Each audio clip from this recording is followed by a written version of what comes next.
poder compartir este panel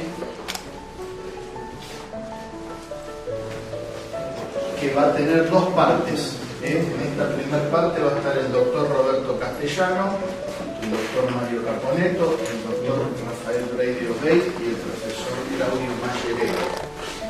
El tema del panel es la fe ante el reto de la dictadura del relativismo.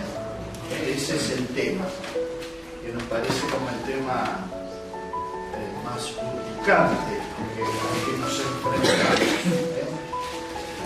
La dictadura del relativismo es un reto realmente para nosotros y también es un reto para lo que queremos hacer acá. Y el subtítulo es Diagnóstico de la situación actual, es decir, saber dónde estamos parados en este momento, y pronóstico, diagnóstico de la situación actual y pronóstico.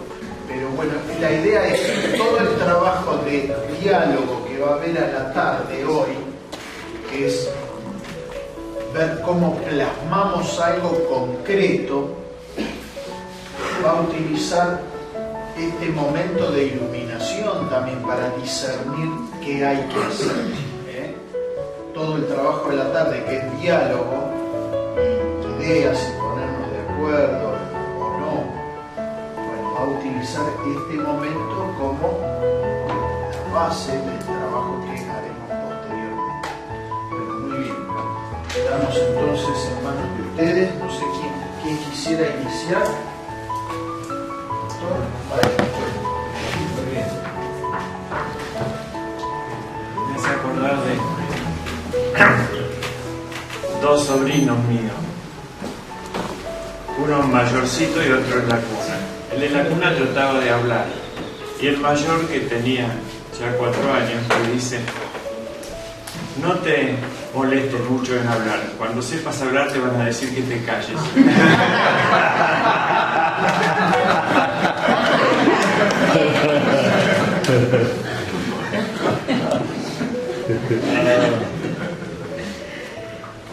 Bien. Sobre el relativismo, ¿qué podemos decir brevemente? Que parece tolerante y es intolerante. Eso es. ¿Por qué parece tolerante? Porque todas las opiniones son iguales, ninguna verdad es absoluta, todas las verdades son relativas, entonces hay que tolerar a todo el mundo.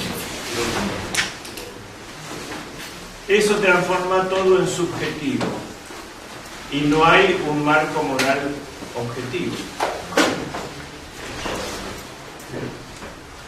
Una persona, por ejemplo, puede tener una idea subjetiva del tren. Si pisó a un familiar, puede ser subjetivamente para él la muerte. Y otra persona puede tener una idea objetiva de un tren. O otro subjetivismo. El otro subjetivismo podría ser que el tren es la felicidad porque partió en luna de miel con tren o iba a las vacaciones en tren. Entonces le recordaba momentos gratos. Pero si no hay un valor objetivo, una verdad objetiva,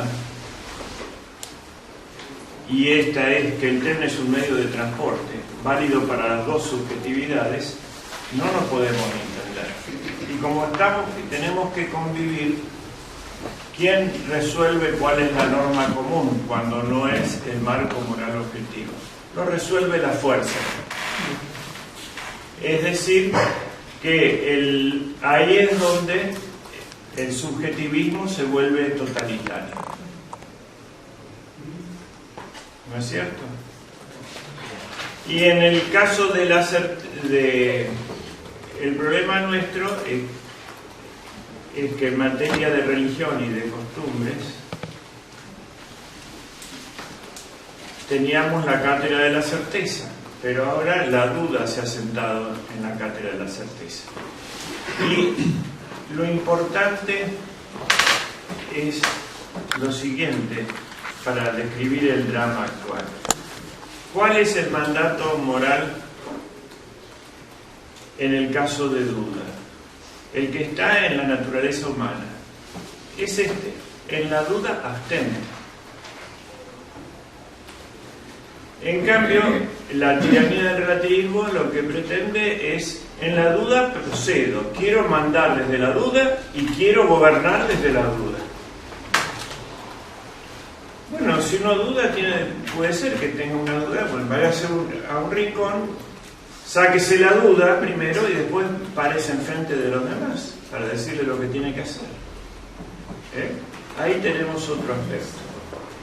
Eso me lleva a abordar un problema grave que mal abordado, así que le pido comprensiones a ustedes para esta reflexión común y iluminación a Dios, puede llevarnos a daños peores. Es decir, por eso nos lo está proponiendo el enemigo, como todas las otras trampas que decía, de las cuales no debía caer Sun Tzu, ¿no? Que es la cuestión de Pedro en la iglesia, ya que hablamos de relativismo y de verdad y de este mundo. Esta es la gran preocupación en materia de diagnóstico que tenemos. Y cualquier solución que hagamos ante cualquier diagnóstico no es satisfactoria.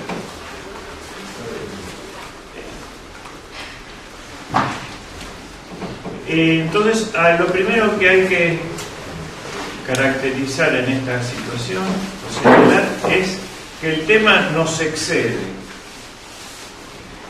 Y hasta que no lo tengamos claro, tenemos que aplicar el principio moral correcto. En la duda, o más que en la duda, en la perplejidad, abstente. Abstente de adherir ciegamente y abstente de atacar ciegamente. Entonces tenemos que rezar y buscar inspiración en un caso similar, pero no hay casi en toda la historia, excepto nos obliga a ir al principio, a tener un conocimiento por los principios. Y a ver en qué situación está el cuerpo místico hoy. Es inevitable que el cuerpo místico de Cristo sea la Iglesia, y la Iglesia es la figura de la humanidad redimida.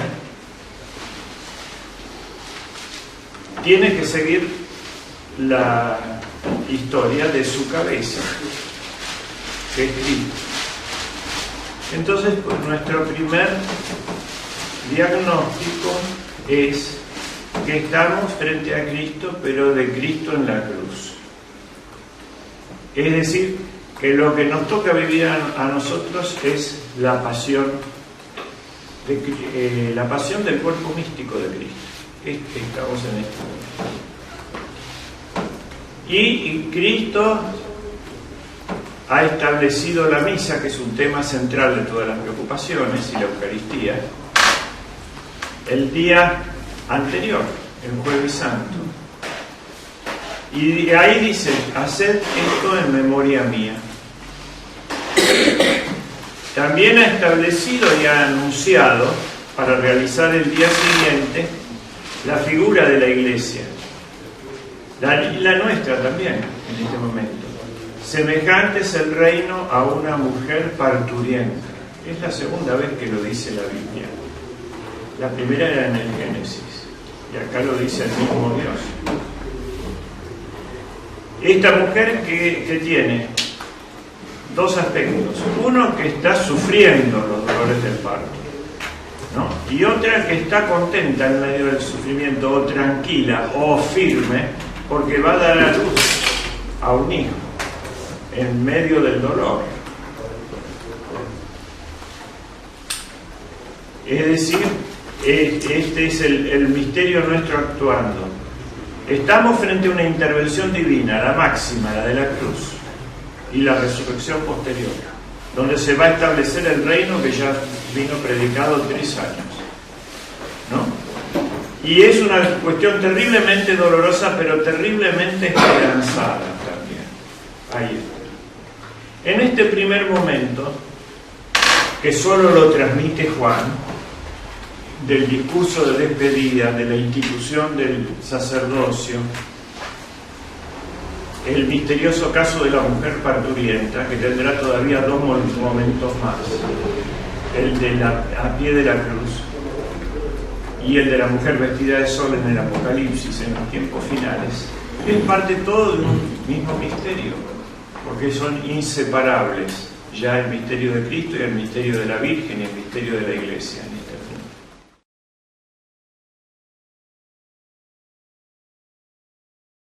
¿Qué hace Pedro? Pedro ha venido de una victoria, está entusiasmado, a pesar de las dificultades del lunes, martes y miércoles santo, pero el domingo de Ramos, él ha tenido que ver mucho con esta convocatoria. Cuando se establece el sacerdocio y Cristo le quiere lavar los pies, no entiende ahí el asunto y dice, no me vas a lavar los pies. No entiende que repetía el acto de Abraham ante los 3 ángeles, la Trinidad de Ruler, me dice. Y eso es un acto que significaba que esa persona se la separaba del mundo y se la transformaba en una persona sagrada. Entonces, dice, no entrarás conmigo en el reino. Él no entiende que está preparando al sacerdote y a la víctima. El segundo, y así va transcurriendo, durante la comida se muestra inseguro. ¿Por quién dijo la traición? Y le pregunta a Juan. En ese momento, Juan nos da una lección de la interpretación. Una primera lección para entender. Solamente puede entender la Escritura el que pone el oído en el corazón de Jesús. Cuando se duermen en este caso. Y al día sigue, a la noche, ¿qué pasa? Bueno, Pedro intenta todas las soluciones que ya empiezan a ser bufonescas y a dar lástima. Primero le manda, lo distingue de la masa de los discípulos y se lo lleva a los 3 favoritos cerca. Les ordena velar y ellos se ponen a dormir. No todos los apóstoles dormían, había uno que no dormía, que estaba muy ocupado. Pero estos 3, en lugar de rezar y orar, duermen. ¿En qué sueñan? En sueños utópicos de dominación terrestre, de nacionalismo carnal y materialista, de acciones políticas concretas, y eso les da tristeza y se duermen por la tristeza también. Antes, Cristo, cuando le proponían el golpe, le dice, bueno, traigan 2 espadas, traigan las espadas que tienen y trae 2, bueno, guardarlas, con eso no vamos a hacer la guerra del Imperio Romano, ¿no? Y ahora que había dormido en lugar de vigilar, primera obligación del centinela es no dormirse, cuando llega a la corte romana, él parte para adelante y le corta la oreja a Malco. Y Cristo le dice, no es el camino, si yo quisiera legiones tendría 12 legiones de ángeles acá, si ese fuera el camino. Nuevamente no entiende. Entonces tenemos no entender lo sagrado, el fenómeno sagrado de comprender la desacralización, ¿no es cierto? Dudar y dar una vuelta a través de San Juan para preguntar a quién se refería por la traición. Tendría que estar más seguro, después de que lo habían hecho papa y obispo.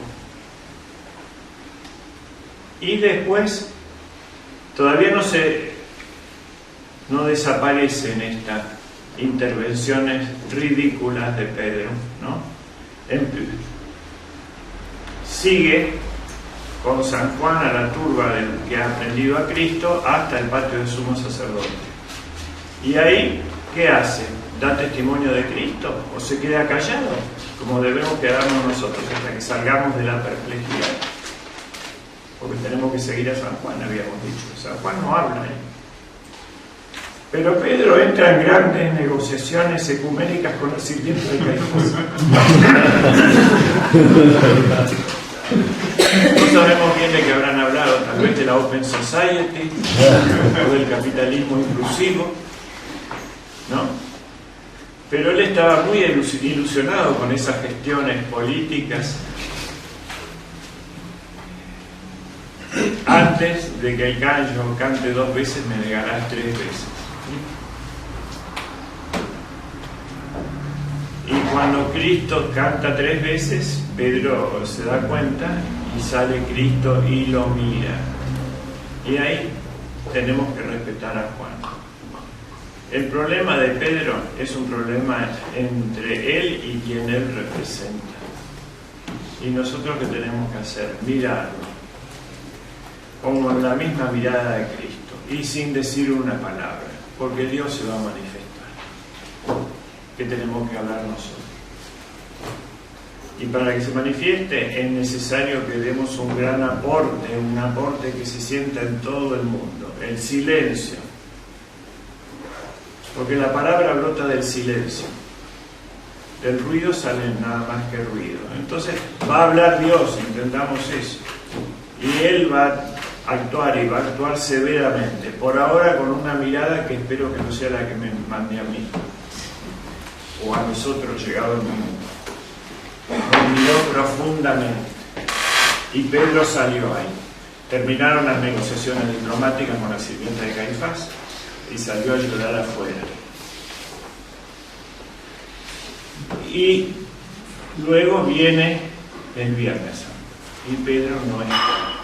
Estuvo en la misa como conmemoración, pero no estuvo en la misa como sacrificio.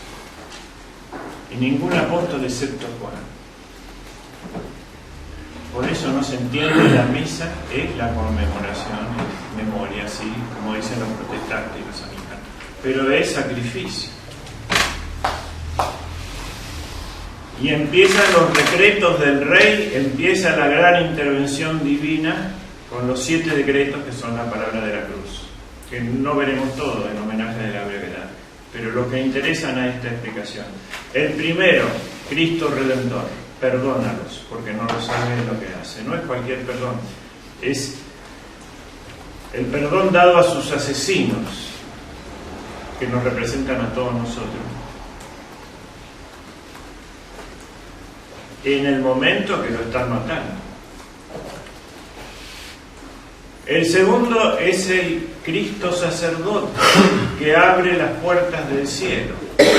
Ya su oración había abierto las puertas del cielo en el bautismo, ¿no? Cristo rezó, se abrieron los cielos y salió una palabra del Padre que decía: este es mi Hijo. La Epifanía. Ahora, hoy mismo estarás en el reino, conmigo en el reino. Se abre el cielo, lo abre como un pontífice. Introduce al buen ladrón, que realmente estaba terminado, no estaba terminado. Para él empezaba el juicio final. Estaba empezado el juicio final y la apertura del cielo. Y el otro se va al infierno. El tercero que nos tiene que iluminar es la maternidad de María. Esa María corredentora, que es el gran acto que deberíamos hacer ahora y que tendría el valor de un exorcismo sobre el mundo, como lo hizo Pío XII con la Asunción. A mí siempre me perturbaba esto de la mujer que iba, la parturienta que sufría, porque yo lo unía mal con la Navidad, y en la Navidad no sufrió la Virgen, porque no tenía pecado, era el castigo de Eva, el parto con dolor. La que sufre es la corredentora al pie de la cruz, sufre por el parto nuestro, porque ahí somos engendrados, ¿no es cierto? Entonces es la que sufre, pero es la del pie de la cruz, no la de Navidad. No es el nacimiento de Cristo el que la hizo, ese es el que la hizo feliz y bendita entre las mujeres. Es el nacimiento nuestro como hijos de Dios. He ahí a tu hijo, he ahí a tu madre. Escuchen bien. Somos hermanos de Jesucristo y hijos de Dios en San Juan, no en Pedro. Pedro no estuvo en un momento de sacrificio. Pero no termina acá este drama. Luego siguen los otros 7, los otros decretos. En el último nos dice San Juan, que está para verlo, ¿no? Y diciendo esto, expiró. Expiró, entienden los teólogos, que es emitió el Espíritu. ¿Y a dónde llega? A Pentecostés. Ahí cumplió su misión. Viene la resurrección. Y en la resurrección, Cristo manda a las mujeres a que busquen a Pedro. El Señor no estuvo. Y van Pedro y Juan. Fíjense que en Juan no lo destituye. El que estuvo a pie de la cruz, el único obispo que estuvo, menos del 10% del colegio episcopal, que estuvo en la primera y única misa, fue San Juan. Y no lo separa en la corte y lo deja pasar primero. El tema de Pedro no es un tema nuestro, es un tema de Cristo. Si Él lo manda a llamar, lo manda a llamar. Entonces aliviémonos de cargas que no son las nuestras. Y lo que nos supera debemos abstenernos. Y debemos alegrarnos porque va a haber una intervención divina. Es una trampa para generar más división entre nosotros. ¿Y qué hace? Llega primero, pero no entra, lo deja pasar a Pedro. Luego ya está Pedro recuperando cierto lugar, pero sin ser ratificado del todo todavía, como tolerado, hasta que llega el momento de Pentecostés. En el momento de Pentecostés, ¿quién preside? Preside Cristo se fue al cielo. Y 10 días antes, en la fiesta de la Ascensión. ¿Qué pasó antes? Lo ratifica Pedro. Lo llama aparte. A él y a Juan. Siempre llamaba aparte 3. Ahora llama 2. A él y a Juan. Y lo llama para ratificarlo. Apacienta a mis corderos, apacienta a mis ovejas. 3 veces, como las 3 negaciones. 3 veces lo repone. Lo manda de vuelta al frente a cumplir con su deber. Pero lo único que se le ocurre a Pedro en este momento es querer excluir a Juan, la parte humana. ¿Y por qué tiene que venir este? Fíjense qué ingratitud. El que había salvado el puesto y a todos los apóstoles, que por lo menos el colegio estuvo representado al pie de la cruz, ahora en el momento de la ratificación lo único que se le ocurre es, fíjense, la parte humana, ¿no? Entonces Cristo ahí se enoja y le dice: ¿y a ti qué te importa si yo quiero que dure hasta el fin del mundo? Se calla, acá.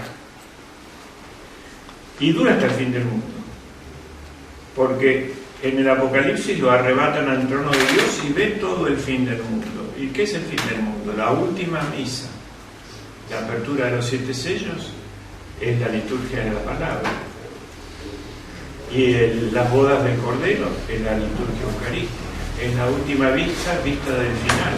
Donde el momento de los muertos es el momento de la resurrección de los muertos. Ve la última celebración, porque es el premio por haber estado al pie de la cruz.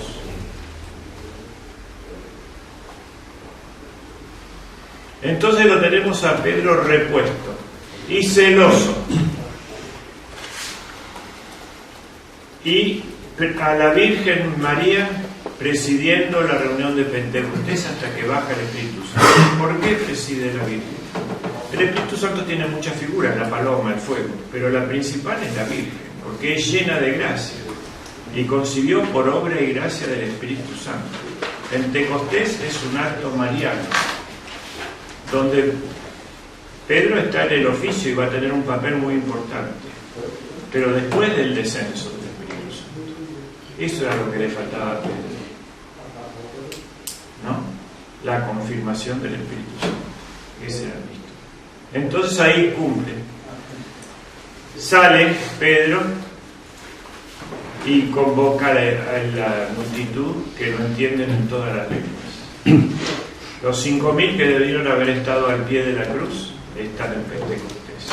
Dios hace al fin lo que quiere y se lo hace hacer a Pedro. Entonces nosotros tenemos que ser, ¿qué sacamos para nosotros como una línea de esto? Primero, esto es un misterio grande y no tenemos que tomar posición en temas que nos exceden, sino rezar y callarnos y mirarlos, que es el consejo estratégico de Sun Tzu, no meterse en las trampas del diablo.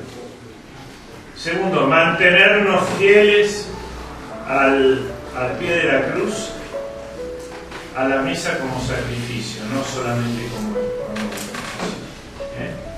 sabiendo que cuando el cristiano comulga, ahí está toda la iglesia, porque Cristo no se divide. Por eso hay que cuidar al buen sacerdote hasta el fin. El enemigo busca liquidar las dos fuentes de la vida, que son la vida sobrenatural, suprimir la Eucaristía y una celebración real, y de la vida física suprimir la natalidad. Está claro. ¿Qué quiere Sauron? Dice Tolkien. Quieres controlar toda la vida sobre la tierra, hasta la vida vegetal. Ahora los ecologistas hablan de la gestión del ambiente. Pasaron de no intervenir para que la naturaleza actúe, ahora son ellos los gestores de todo el ambiente. Así modo que el sol tiene que prepararse, que le dé permiso a la globalización para ya es un delirio completo.